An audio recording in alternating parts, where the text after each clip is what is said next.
In Flanders fields the poppies blow, between the crosses row on row. The marker plays, and in the sky the lark still bravely singing fly. Stirs heard amid the dance below.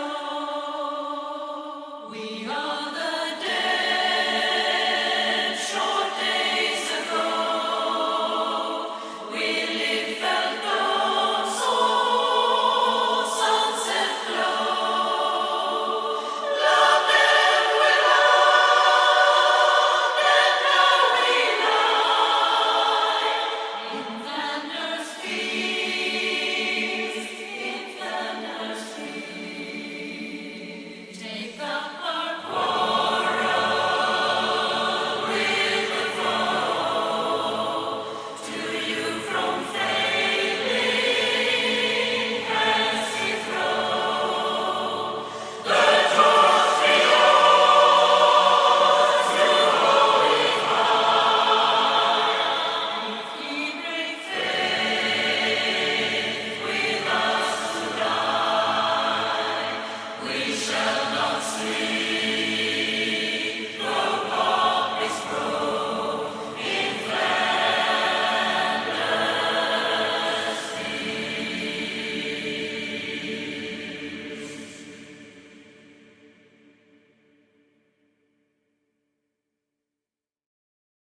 Hello and welcome to our Dufferin Avenue Media Network special coverage tribute show. I don't know, we've never really done one of these before, but we did want to make sure that we got out and showed support for all the people that we've loved and lost, and we were trying to come up with unique and different ways to do something like that, like we tend to do around here at the Dufferin Avenue Media Network. And we got to do a really cool project, but before we get to any of that, we would also like to do a traditional moment of silence. Now we have a countdown going to make sure we get it right here. As I look at my guy, Ethan, how many seconds do you got, buddy? 15 seconds. So I'm not going to count it down, but I will keep looking and saying, again, in honor of everyone, we would like to take this moment of silence right now.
And now we would like to take the time to play a little video that we put together.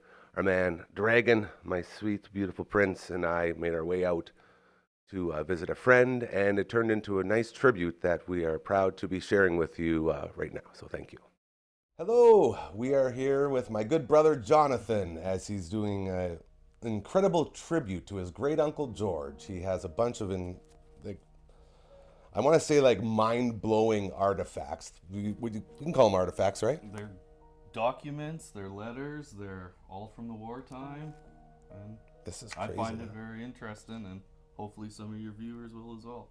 I guess what we're going to do today is just tell you the story of great Uncle George. So we're going to get right into that. Jonathan, tell us where this all started. What do you got here? Well, George Walter Sherman was born in Denzel, Saskatchewan on June 12, 1918. He did his first medical exam for the Army in Macklin, Saskatchewan at age 22, and okay. Here's the medical exam. So what kind of test did you have to pass to be a soldier back then? Back then, it doesn't look like too much. If you didn't have tuberculosis or bronchitis, you're good to go, I think, at that point. Even that's crazy though, hey? That was a question you had to ask back then. What do you got here? They asked for what his hobbies were and such. Here's his hobbies are skating, hockey, volleyball, ping pong, softball. The socials, he liked dances. Oh yeah. Shows. Yes, sir. Reading fiction. And he smokes and drinks moderately. And I feel like moderately at that time would be a lot. I think so. Yeah. It says he's 5'10", 166 pounds. Tall cup of water.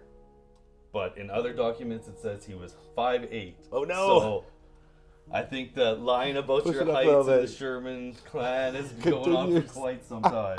Military propaganda. Yeah. Oh, that's crazy, dude. All right, so the medical exam was done for great Uncle George, and it looks like enlistment time, training, getting all that set up, and then he arrived in Vernon, BC. So what was going on there? Yes, he became a trade clerk in Vernon, which kept him out of the front lines. The front lines for almost a year, or more than a year. And the trade clerk is the person that sends all the letters out telling the families what's happened to their members. Yeah, and deaths. So like updates everything. Also, probably something that would have been tough on the mind, even though you're back from the front line, but still probably. Well, and it sounds like he wanted to be on the front lines too. So that guy who wants to be out there stuck at a desk. Yeah. Oh man. And then these letters were written when he was working in Vernon. Okay, so this is while he was a trade clerk. Yes. This is the crazy part about all of this. It humanizes the soldier. Well, that's it. I've always known about crazy. Uncle George, who died in the war, and there's always been a disconnect from like that and the human side of because you never knew. And then that's what I find with these letters so interesting. His personality. Exactly. Like he likes to. I'll just read. Yeah, give us a couple lines from this. He goes, "Well, how is my little niece Harriet? I hope she doesn't take after her dad and mom, huh? So you say she resembles me, which is monkey-like? Now, Veronica, you have your nerve. You know I do take a dim view of that." So I think it's just funny that they're going back and forth. And then, by the way, the date on this letter, May 14th, 1943. Yes. And then here he talks about, "I haven't found a woman yet, Veronica. You know I'm a woman hater, but then I'm a little slow with them too. Maybe that's it. Eh? Ha. He says A in there? He says A quite a bit in here. That's a good old Sasky boy. Yes. Oh, that's amazing. So he's a little bit of trouble with the ladies. Yeah. That's where you get it from. And here he's just talking about, well, I finally decided to take a photo of myself, and I think it turned out all right. So decided to send you folks one, and don't get the idea that I'm quite as happy as I look on the picture. I can't understand how I cracked my face like that. Ha. That's also ended up being his obituary photo. Yes, yes. His last photo, yeah. Wow. Great Uncle George has made it to the front lines. Let's go to his first letter that he sent back. So here he had a couple days off, it's talking about, of rest after he liberated a city, or after they liberated a city. And he got to go to a dance. But he wasn't too darn fussy about it because their way of dancing and everything else is so much different than Canada. Like, I'm just, what would that be, like Oktoberfest or something, hey? Like, Well, that wouldn't be in Germany. This was in Holland, I believe. Oh, they're in this Holland? one. Yeah. Oh, I guess, yeah, the Or this war one is would be everywhere. France at this point. actually. Man, I wonder what kind of dancing it They, was. they can't say the dates. So as Yeah. if you see where it says, it'll say somewhere in Holland, somewhere in France, Because the spies will get it. exactly. That's, And he also talks about, on this one, how he also writes how he wants a good cup of coffee the way mother used to make. so you don't have, your entire family has no idea where you are. They just know you're out there fighting for your country. One of these he makes kind of a hint. He talks about, if you are watching the news, you could almost pinpoint where I am. Ooh. But so that was a little, yeah. Trying to go under the spies. Exactly. Yes. So this one, he's talking about how he's missing home, he's missing farming. He quote, I would give anything to be doing farm work again.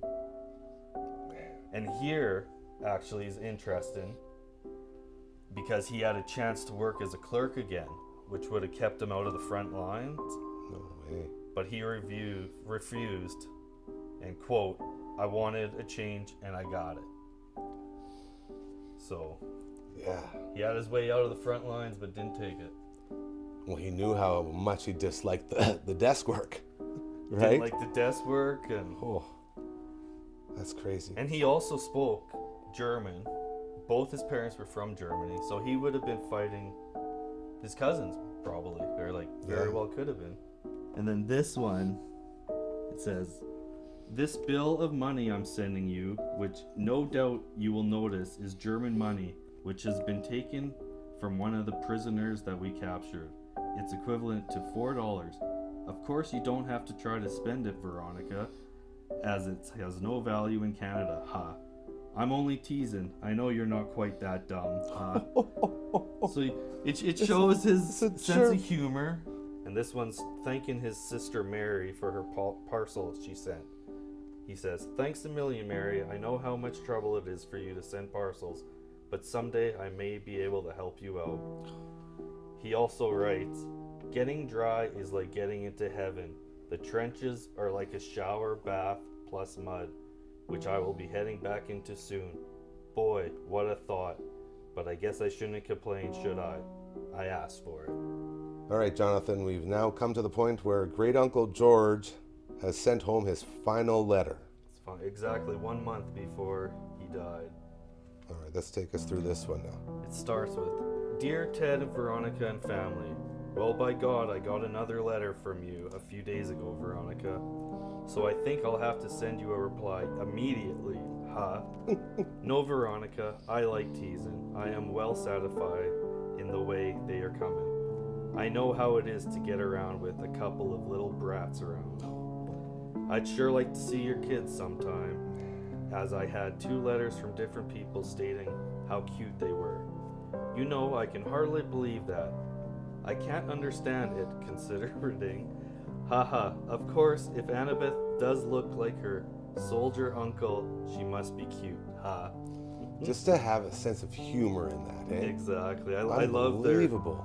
I love the The teasing, banter, yeah. It's a family. Like, there's a human being behind all this. So another thing that I've noticed here from all these letters is the way Great Uncle George signed off.